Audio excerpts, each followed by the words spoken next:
Kasi po mga kapay-9 and magandang araw po sa ating lahat. Naway po ipagpalain tayo ng dakilang lumika sa lahat po ng ating mga gagawin. Ma-enlighten po tayo sa mga security personnel po. Tiyaga po tayo sa kabila ng dinadanas natin. So yung mga topic po natin ngayon is about po dun sa pagtitiyaga ng mga security guards sa kabila ng mga pinagdadaanan niya sa buhay, lalo sa trabaho. Diba? Talagang hindi biro ang pagiging isang security personnel. Sobrang dami ng mga ipinagagawa or responsibilidad po natin.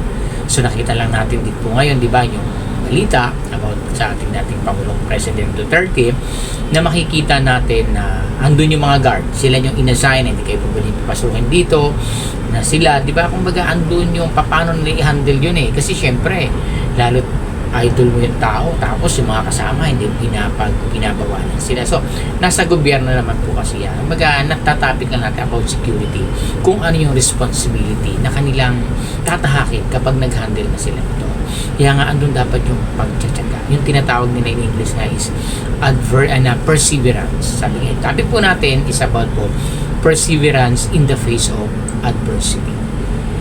Yung pagtsatsaga mo sa lahat ng gagawin mo, sa kabila ng, alam mo, marami kang pagdadaanan.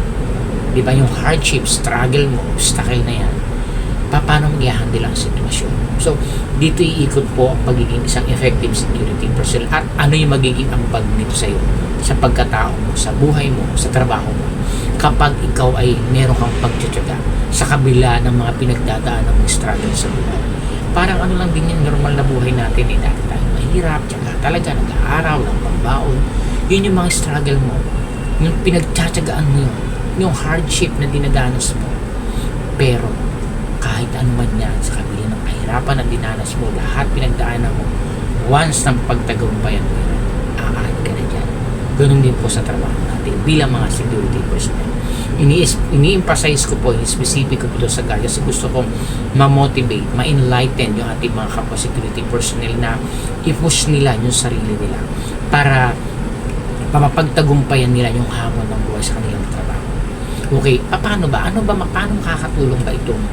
Sabi nga dito sa natin, how perseverance helps. Paano ba nakakatulong ito yung pagtsatsaga mo sa kabila ng mga pinagdadaanan mo sa buhay? Malaki pong tulong ito. Una po is, number 1, overcome obstacles. Sa pagtsatsaga mo, lahat din danas mo, naging bangon, ang daming nangyayari, pero nakakabangon ka pa rin.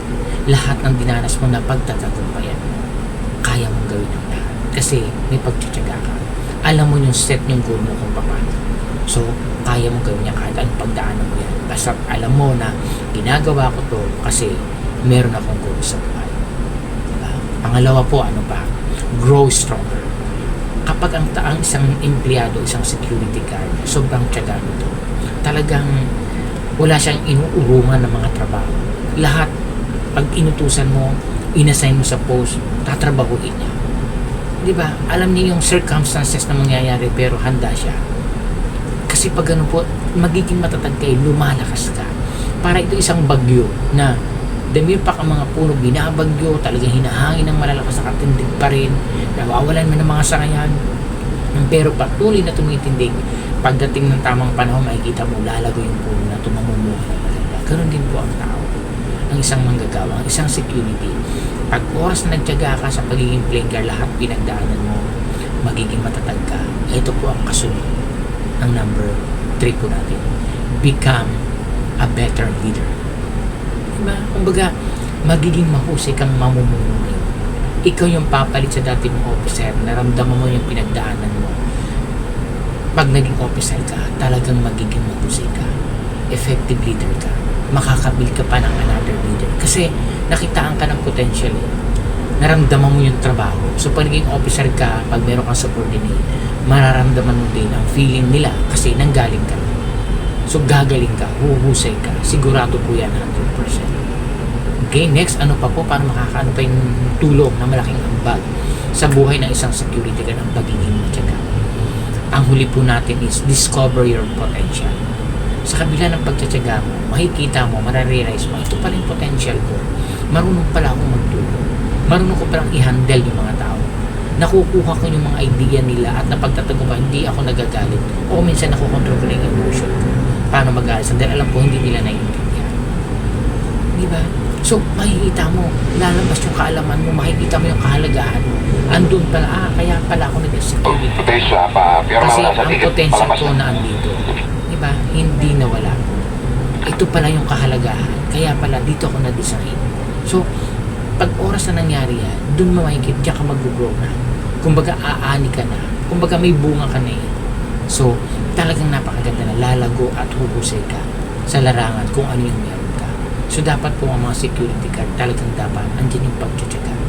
Huwag nating hayaan na lamunin tayo nung hirap, nung pagod, nung stress, nung tiis. Dapat po, kinokontrol natin. Lagi natin isipin. Trabaho. So, dapat pagtagumpayan ko. Mahirap man, kaya ko itong gawin. Dapat lagi tayong advance sa mga mangyayari na mga negative. Hindi ibig sabihin gusto natin mangyari. Kumbaga, nakahanda tayo. Hindi man mangyari, at least prepared ka na. Mangyari man, for sure, pagtatagumpayan mo.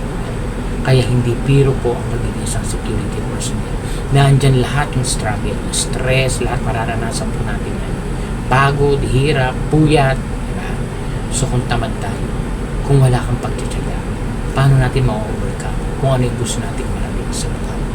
Marami pong salamat and God bless po sa ating lahat.